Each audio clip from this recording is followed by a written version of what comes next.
3 साल हो चुके थे बेटे को अपना घर छोड़कर विदेश में बसे हुए।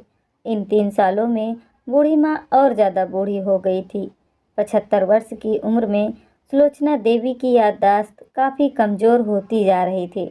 उन्हें रोज़मर्रा की चीज़ें भी याद नहीं रहती, लेकिन जो उन्हें हमेशा याद रहता था वो था उनका बेटा। दिन हो या रात, एक पल भी ऐसा ना होता जब उन्हें अपने बेटे की याद ना आती। दूसरी तरफ बेटा था जो साल भर में एक आध बार अपनी माँ को फ़ोन कर लिया करता और 1-2 मिनट से ज़्यादा बातें भी ना किया करता। फिर भी ये बूढ़ी माँ टकटकी लगाए अपने बेटे का इंतज़ार करती रहती। एक दिन बेटे का विदेश से फ़ोन आया। हेलो हेलो, सुन रही हो? ना माँ, अनिल बोल रहा हूँ, तुम्हारा बेटा। कैसी हो माँ? मैं ठीक हूँ बेटा। तुम, बहू और पोता कैसा है? माँ ने पूछा।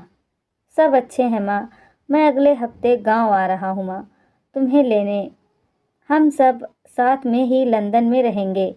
माँ, तुम्हारी बहू कह रही थी माँ को यहाँ पर लेकर आओ, बेचारी अकेली वहाँ परेशान होती होगी। बेटे ने कहा।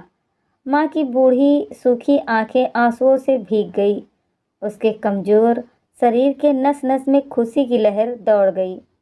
बेटे और बहू का अपने प्रति प्रेम देखकर माँ का मन खुशी से भर आया। बेटे ने आगे कहा, माँ तैयार रहना माँ, मुझे ज़्यादा दिन छुट्टियाँ नहीं हैं। जिससे जितने पैसे लेने हैं लेकर रखना, तब तक मैं प्रॉपर्टी डीलर से बात कर लेता हूँ। घर के लिए? घर के लिए? माँ ने पूछा।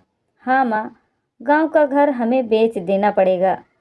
अब हम साथ में ही रहने वाले हैं, तो वहाँ पर घर रखने का कोई मतलब नहीं है माँ। बेटे ने कहा। बुढ़ापे की वजह से ठीक से चलने में असक्षम माँ ने पूरे मोहल्ले में घूम घूम कर अपनी इस खुशखबरी को सबको सुनाया। सभी को खुशी हुई। सबको लगा माँ जी के अच्छे आखिरी दिन अपने परिवार के साथ खुशी से बीत जाएंगे।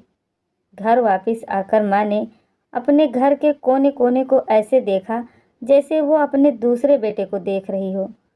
देखे भी क्यों ना, उस घर को अपने बेटे से कम थोड़ी समझा था। अपने पति के 40 साल यहीं तो बिताए थे, लेकिन अब मजबूर थी बुढ़ापे के आखिरी साल बेटे और बहू के साथ बिताना चाहती थी। दिल पर पत्थर रखकर घर बेचने के लिए माँ तैयार हो गई। आनन फानन में बेटे ने घर को आधे दामों पर बेच दिया। माँ ने ज़्यादा नहीं, लेकिन जिन चीज़ों से दिल लगा था उन चीज़ों को समेटा और बेटे के साथ टैक्सी में बैठकर एयरपोर्ट के लिए चली गई।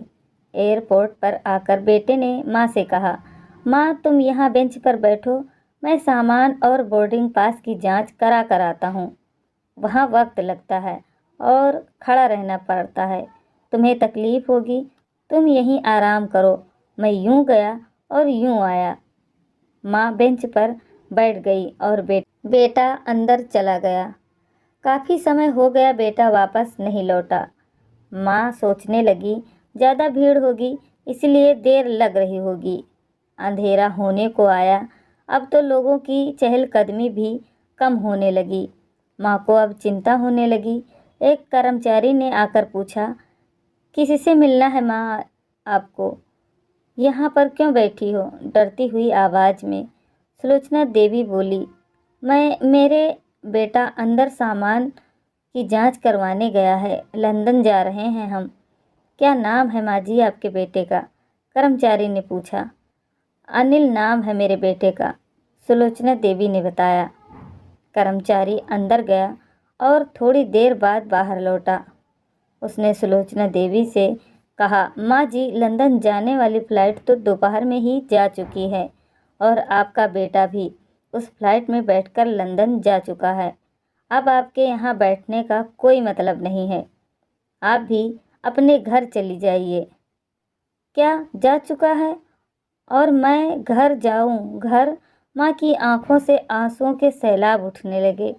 माँ जैसे तैसे घर पहुँची, जो अब उसका था ही नहीं, बिक चुका था। वो वही बरामदे में तुलसी के पास सो गई। घर के नए मालिक को उस पर दया आई तो एक कमरा किराए से उसको दे दिया। पेंशन के पैसों से खाना और किराए का बंदोबस्त हो जाता था। दिन बीतने लगे।